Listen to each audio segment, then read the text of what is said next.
दिल दोसर बना दो, दिल दोसर बना दो। सुना हो भगवान। का नाम हो तोहार? डीजे मुकेश राज राज राज। कहाँ घर बा? अमाटोन लगे बले से चीर कह दादा लग लगिया के जल्दी बुझा द गले छोड़ को कर याद के मन से हमरा तू मिटा दाए है। सुन हो भगवान दिल दोसर बना द, सुन हो भगवान दिल दोसर बना द, सुन हो भगवान दिल दोसर बना द, सुन हो भगवान दिल दोसर बना द।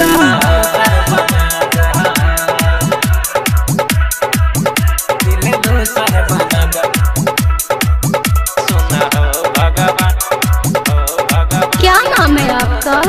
D D D J Mukesh Mukesh Mukesh Mukesh कहाँ घर है?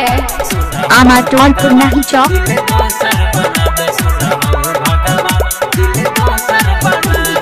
पहिले के हम देने छ शायद गलती केने छ, शायद गलती केने छ, केने छ। जे आवे तेरे कह जाय छै के हन गलती केने छ, केहन गलती केने छ, केने छ, केने छ।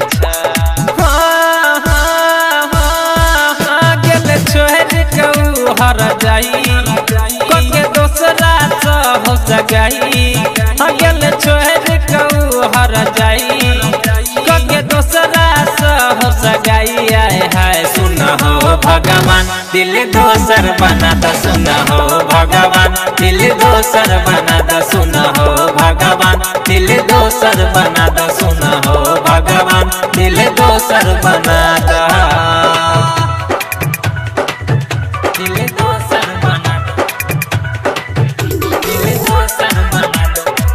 आपका नाम क्या है? और आपका? D D D J Mukesh राज राज राज। कहाँ घर है? अमाटोन मोबाइल नंबर 9021676653। बहुत दिल बनाबो लड़की सबके गनाबो, लड़की सबके गनाबो। कतबो तोरे ला करते नहीं टूटे सकती देखाबो, नहीं टूटे सकती देखाबो।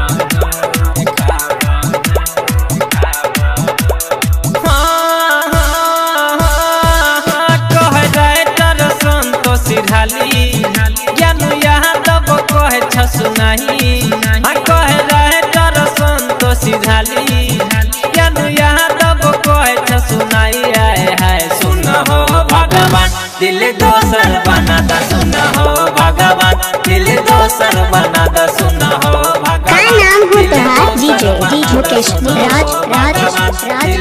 कहाँ घर बा? अमाटोन